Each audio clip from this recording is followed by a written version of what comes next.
नमस्कार, जय हिंद साथियों। स्वागत है आप सभी का सेव यूथ कैंपेन में। अपने विचारों को जिंदा रख, ये जो हमारा कार्यक्रम है अपने विचारों को जिंदा रख, जिसका उद्देश्य है कि हम युवाओं के विचार, उनके थॉट्स को उनके द्वारा बताए गए कोई क्रिएटिव ऐसे आइडिया हैं वो लोगों तक पहुंचा पाएँ। और इसके तहत हम हमारा एक स्लोगन रहता है कि तू खुलकर सोच, तू खुलकर बोल। इसी कार्यक्रम की चरण में हमारे साथ आज जुड़े हुए हैं जबलपुर से शशांक सोनकर। शशांक, आप अपना परिचय दें। नमस्ते सर, मेरा नाम शशांक सोनकर है। मैं जबलपुर से रहने वाला हूँ। मैंने अपनी स्कूलिंग महर्षि विद्या मंदिर से की है और अपना जो कॉलेज कंप्लीट है मैंने सेंट एलोयसियस कॉलेज जबलपुर से किया है। सर, मैं अपनी स्टोरी की शुरुआत ऐसे बताना चाहूँगा। जो मैं 11-12 मैथ बैकग्राउंड से था, तब मैं अपने आप को तब देखता हूँ सर, तो मुझे लगता है कि मैंने अपने लाइफ में बहुत कुछ फेजेस देखे हैं। अगर मैं अपनी बात करूँ, जैसे 11-12 में मैंने एक ऐसा फेज़ देखा था जो मैं नहीं चाहता कि हर स्टूडेंट फेस करे, बट कहीं ना कहीं आज वो चीज़ फेस करता है। उसका नाम है टेंशन, कि हमारा फ्यूचर में क्या होगा। मैं भी बहुत टेंशन लेता था और उसके कारण से मैंने जेईई मेंस तो निकाल पाया था, लेकिन एडवांस नहीं लिख पाया था। तो मुझे उस बात का रिग्रेट होता है। बट आज मैं जहाँ हूँ, मैं उसको देख के ही बहुत खुश होता हूँ कि आज मैं बहुत अच्छी संस्था से जुड़ा हुआ हूँ और आप जैसे सर जो मेरे को गाइड कर रहे हैं मेरे लाइफ में, मेरे हर साथ में आपका साथ है सर, तो मेरे को बहुत अच्छा लगता है।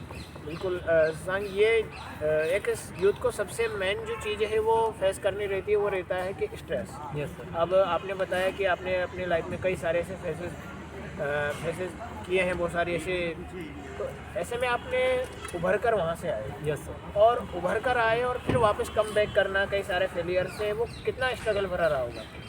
सर, मेरे को इस बात से स्टार्ट करूँगा, मंजिल मिलेगी भटक कर सही, मंजिल मिलेगी भटक कर ही सही, गुमराह तो वो है जो घर से निकली ही। क्या बात, बहुत बढ़िया। तो संग, आपने बताया कि ये शेयर के माध्यम से आप क्या संदेश देना चाहेंगे जो हमारे यूथ हैं उनको। सर, मैं ये बताना चाहता हूँ कि आपको मंजिल मिलती है, लेकिन उसके लिए पेशेंस चाहिए। आप जितना पेशेंस रहेंगे, वो उसी हीरे की तरह है। आप उसको जितना तराशेंगे वो उतना ही शाइन करेगा। तो आप हीरे हैं एक तरीके से, तो आपको तराशा जा रहा है, ये समझिए एक नहीं दिन एक आप चमकेंगे, और जब आप चमकेंगे तो पूरी दुनिया आपके चमकान से अवगत हो जाएगी। अच्छा शशांक, आप देखते हैं कि कई बार युवाओं से मेरा एक सामान्य प्रश्न रहता है जैसे कि कई बार करियर और मतलब करियर यानी जो समाज की तरफ से जो उम्मीदें रहती है या घर वालों की तरफ से जो उम्मीदें रहती है, ऐसे में उस करियर के बीच में और अपने जो सपने हैं उनके बीच में कई बार कॉन्फ्लिक्ट हो जाते हैं। Yes sir. ऐसे में क्या आपके साथ भी कभी ऐसा हुआ है? नहीं सर, मेरे घर वाले बहुत सपोर्टिव नेचर के हैं। मेरे हर डिसीजन में उनका साथ है, और कहीं ना कहीं आज जो भी मैं हूँ, जैसा भी हूँ, मैं उनकी वजह से हूँ सर। मेरे माँ बाप का सबसे बड़ा हाथ है मेरे जिस भी करियर को मैं देख रहा हूँ वहाँ पर। और स्ट्रगल में मेरी जितनी भी स्ट्रगल है, जहाँ से मैं निकला हूँ, वहाँ मेरे माँ बाप ने मेरा बढ़ चल के साथ दिया। भले ही मैं फेल हुआ लाइफ में, मैंने जेईई मेंस आईआईटी जाना चाहता था मैं, बट वहाँ मैं नहीं जा पाया किसी वजह से, क्योंकि मैं बहुत ज़्यादा टेंशन था। उस डिसीज़न को भी मेरे पेरेंट्स ने रिस्पेक्ट किया और मेरे को उन्होंने बोला कि आपको क्या करना है। तो मेरे को ऐसा सिविल सर्वेंट बनना था, तो इसलिए मैंने वो रास्ता से ये रास्ता चुना। ऐसा कहा जाता है कि समाज व्यक्ति को अक्सर वो सारे अपॉर्चुनिटीज़ नहीं देता, या समाज जो चाहता है व्यक्ति उसके अनुसार बने, मतलब व्यक्ति के अनुसार समाज न बने। तो क्या आप भी सोसाइटी से ऐसे एस्पेक्ट रखते हो कि सोसाइटी मेरे अनुसार चेंज हो, या फिर कुछ और आपका सोसाइटी पर भिन्न वो रहो? सर, मेरा ऐसा मानना है कि कुछ तो लोग कहेंगे, लोगों का काम है कहना। अगर आप लोगों के कहने से फ़र्क पड़ रहा है आपको, तो आपको अपने अंदर चेंज लाना चाहिए, क्योंकि लोग कभी भी आपके बारे में भला नहीं सोच सकते। आपका भला सबसे पहले आप खुद सोच सकते हैं, और आपके माँ बाप वही लोग होते हैं जो आपका इस दुनिया में जो साथ देते हैं सबसे ज़्यादा। तो आपके लिए जो सही है वो आप खुद डिसाइड कर सकते हैं। शशांक, जनरली ऐसा होता है कि यूथ और जो हमारे सीनियर सिटीजन रहते हैं कई बार, या फिर हम बोलेंगे कि उनमें माता पिता को भी थोड़ा आप शामिल कर सकते हैं। Yes sir. ऐसे में उनसे और हमारे क्या रहते हैं, वैचारिक मतभेद सामान्य रहते हैं। Yes sir. ऐसा उसको जनरेशन गैप का नाम दिया जाता है। क्या ऐसा generation gap as a youth आप भी महसूस करते हो? सर मेरे हिसाब से जनरेशन गैप हो सकता है। जिस तरीके से आज टेक्नोलॉजी चेंज हो रही है, शायद से हम जिस एज में आप जिस एज में होते, अगर आप बच्चे तो उस टाइम मोबाइल सेल फोन सबके पास नहीं होता, बट आज वो इतने जनरल है कि आज 5 से 7 साल का बच्चा भी सेल फोन चला रहा है, फ़ोन चलाना जानता है। तो जनरेशन गैप है। बट मैं एक बात बोलना चाहूँगा सभी यूथ को कि अपने अगर आपके माँ बाप आपकी बातें नहीं सुन रहे तो उनको वक्त दें। क्यों? क्योंकि वो आपकी, जैसे कहता हूँ सर, मैंने एक शेर सुना था कि माँ बाप आपकी उड़ान तो देखना चाहते हैं, आपको उड़ते हुए देखना तो चाहते हैं, लेकिन आपकी उड़ान से डरते हैं। उनको वक्त दीजिए कि उनको समझाइए पहली बात कि आप क्या करना चाहते हैं, कैसे करना चाहते हैं। और अगर एक बार आपके माँ बाप समझ लिए तो आपको दुनिया में कोई नहीं रोकने वाला है। अच्छा शशांक, आप ये बताइए मुझे, आप भी एक यूथ हैं और आप अपने फ्रेंड सर्किल में देखते होंगे बहुत सारे यूथ आपसे जुड़े हुए हैं, कनेक्ट हैं। आप अपने स्कूलिंग में भी, कॉलेज में भी, और साथ में जहाँ पर भी आप अभी प्रिपरेशन कर रहे हो, आपने बताया कि आप यूपीएससी एस्पिरेंट हैं। Yes sir. ऐसे में कई सारे यूथ आपसे जुड़े हुए हैं। जी सर। क्या देखते हो आप यूथ में, ऐसी कौन कौन सी कॉमन पॉइंट आपको निकल के आते हैं कि कॉमन प्रॉब्लम है एक यूथ की? क्या क्या आप एज ए यूथ महसूस करते हो, बाकी यूथ में कोई ऐसी कॉमन प्रॉब्लम है जो सब में आपको नजर आती है? सर कॉमन प्रॉब्लम ये है कि हम एज अ यूथ बहुत जल्दी भटक जाते हैं राह से। मैंने जैसे बोला ना, लड़ते हैं शह सवार जंग में, वो लोगी का जो घुटने के बल चले। हम नई नई चीज़ ट्राई करने से डरते हैं। सबसे पहली बात, अगर हम एज अ यूपीएससी एस्पिरेंट आप कोई भी करियर चूज़ कर रहे हैं तो उसको पहले टाइम दीजिए। मैंने जैसे बोला, माँ बाप बहुत अच्छा फैक्टर होते हैं आपकी लाइफ में, वो आपकी बात समझेंगे। अगर आपको कोई से भी करियर चूज़ करना तो उनसे वक्त मांगिए। सबसे पहले अपने आप को वक्त दीजिए। आपको अगर हीरे की तरह चमकना है तो पहले उसको तराशे जाने तक आपको उतनी मेहनत करना पड़ेगा। लेकिन सर बहुत से मैंने आज तक देखा है, मेरे साथ कई जो दोस्त हैं या जो मेरे साथ पहले यूपीएससी की तैयारी कर रहे थे। सर जब मैं यूपीएससी की प्रिपरेशन में आया था, मैं उससे अच्छा नहीं था, शायद से मैं इंडिया का मैप तक नहीं जानता था। वो मेरा मजाक उड़ाते थे, बट मैं लगा रहा, लड़ते रहा। और एक दिन आज ऐसा है कि मेरे को लगता है कि मैं एक अच्छा एस्पिरेंट हूँ। और बट मैं अपने जब दोस्तों को देखता हूँ तो उनने अपनी फील्ड चेंज कर चुकी है, क्योंकि मैं लगा रहा, लड़ते रहा। तो हमको लड़ना नहीं छोड़ना चाहिए। चुनौती आएंगी, वो जीवन का एक फेज़ है कि चुनौतियाँ तो आती हैं, लेकिन हम लोग लड़ने से डर जाते हैं, नई नई चीज़ ट्राई करने से डरता है आजकल। ओके, ये बहुत इंपॉर्टेंट है कि आपको आगे बढ़ना है और अगर इम्प्रूवमेंट चाहिए तो नई नई चीज़ें ट्राई करें, क्योंकि गलतियाँ आप करेंगे, बेशक करेंगे। सर मैंने भी अपनी लाइफ में बहुत गलतियाँ करी हैं, उनसे सीखता हूँ और ऐसी चीज़ सीखूँगा कि मैं वो दोबारा गलती नहीं दोहराऊँ लाइफ में।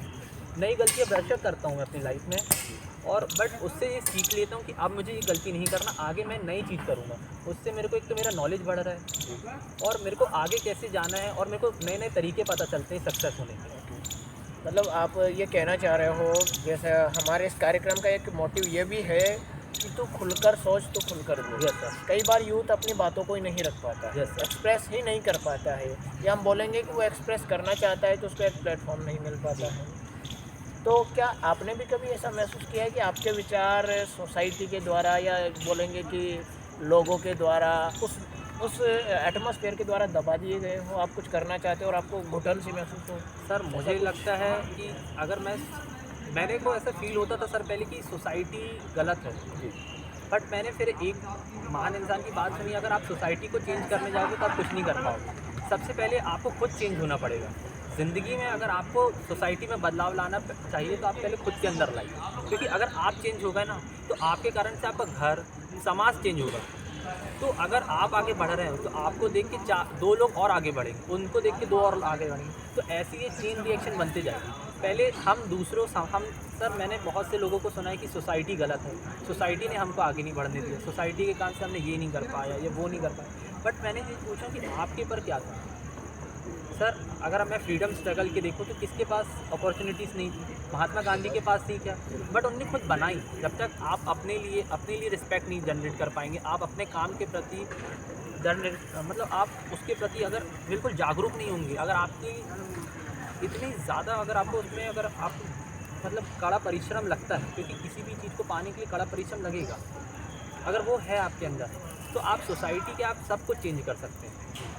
बट आपको अपने विचारों को कभी भी ख़त्म होने नहीं देना चाहिए। अच्छा शशांक, आप बताइए, यस सर। समाज में अगर मैं कहूँ कि आपको अगर एक ऐसा लीडरशिप का एक पद दे दिया जाए जी। तो समाज में क्या बदलाव आप लाने चाहिए? सर सबसे पहले तो मैं सबसे महत्वपूर्ण प्रायोरिटी किसको दीजिए? सर सबसे पहले मैं एजुकेशन को दूंगा और दूसरा मैं दूंगा वुमेन एम्पावरमेंट, क्योंकि अगर एक लड़का पढ़ता है तो वो अपना घर चलाते हैं, लेकिन एक लड़की पढ़ती तो वो पूरा समाज सुधार सकती है। बहुत शानदार बात आपने कही सुशांत। और कई सारी लड़कियों के लिए अगर ऐसे विचार अगर आपके मन से निकल रहे हैं तो वास्तव में ये समाज क्रांति की तरफ बढ़ रहा है, परिवर्तन की तरफ बढ़ रहा है। हम 21वीं सदी में जी रहे हैं और आज का जो युवा है वो 21वीं सदी का युवा है। Yes sir. चाहे वो बॉयज़ हो या गर्ल्स हो, आज वो ऐसे भेदभाव को नहीं देखता। क्या शशांक आप भी ऐसा देख पाते हो कि लड़के लड़कियों में कोई भेदभाव, क्या आपका मानना है? गर्ल्स सर मुझे सेकेंडरी ऐसा कुछ? मुझे लगता है कि आज हमारी जो गर्ल्स हैं वो हम लड़कों से भी आगे हैं। शायद से हम लड़के कहीं राह में भटक गए हैं, लेकिन लड़कियों को पता है अगर उनने नहीं पढ़ा तो उनको एट द एंड उनको घर पे रहना पड़ेगा, बट उसके लिए वो इतना फाइट बैक करती हैं और मेरे को देख के बहुत प्राउड होता है। ऐसा नेशन मतलब एज अ पर्सन कि यार वो कुछ तो काम कर रही है। ऐसा मेरी सिस्टर मेरी आइडियल है जो आज बहुत अच्छा काम कर रही हैं, और उनको देख के मैं बताता हूँ दीदी कि ऐसा करना है। लाइफ में मेरे को जो भी प्रॉब्लम्स जाती हैं मैं उनसे डिस्कस करता हूँ, वो मुझे बताती हैं कि तू ये कर। तो एज अ मैं अगर छोटा भाई मैंने उनसे बहुत सीखा है जी। और मेरे पेरेंट्स मेरे फादर मेरे लिए आइडियल की तरह काम करते हैं। तो बहुत अच्छी बात है आपने बताई कि कोई ऐसा कोई भेदभाव नहीं आप जी। करते हैं और ना ही ऐसा करना पसंद करेंगे सोसाइटी में। शशांक, ऐसा कोई इनोवेटिव कोई बात, ऐसा कोई क्रिएटिव, चूँकि ये मंच है आप जैसे युवाओं के लिए ही है, तो जो आप बताना चाहें युवाओं को, कोई ऐसा संदेश आप देना चाहें कि यूथ आपसे इंस्पायर हो, या फिर कुछ ऐसी बात जो आपके मन में कोई आइडिया हो और यूथ तक वो पहुँचे? तो सबसे पहले मैं तो कहना चाहूँगा कि ट्राई करने से कभी मत डरें। भले ही आप 10 बार फेल हो जाओ, 15 बार फेल हो जाओ, अपने पेरेंट्स से टाइम मांग लेना कि मुझे इतना टाइम चाहिए, मुझे इतना टाइम लगेगा, और हार कभी मत मानना। दूसरा, कंपैरिजन मत करना किसी भी इंसान से, भले ही वो कोई भी हो, क्योंकि अगर एक आप सक्सेसफुल बन रहे हो और आप कंपैरिजन करते हो तो कहीं ना कहीं आप अपनी काबिलियत पे शक कर रहे हो। तो अपनी काबिलियत पे दूसरा शक कभी मत करिए।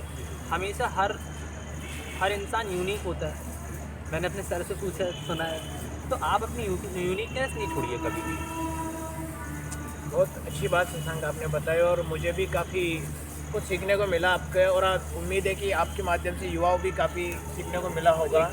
लास्ट स्टोरी है सर। बिल्कुल बताइए। सर 2 पत्थर रहते हैं, दोस्त रहते हैं, उनसे बात करते हैं कि यार वो दोनों एक साथ बड़े होते हैं, एक साथ सब कुछ होता है, तो जब उनको तराशा जाता है तो एक पत्थर टूट जाता है और एक पत्थर मूर्ति बन जाता है। तो एक पत्थर जो होता है जो टूट गया होता है वो मंदिर की स्टेयर में यूज़ होता है, और एक मंदिर एक भगवान की मूर्ति बन जाता है। एक तो पत्थर कभी आपस में बात करते रहते हैं, मतलब हम दोनों एक साथ बड़े हुए, एक साथ ही दबाव से बने, एक ही तरीके के प्रेशर से बने।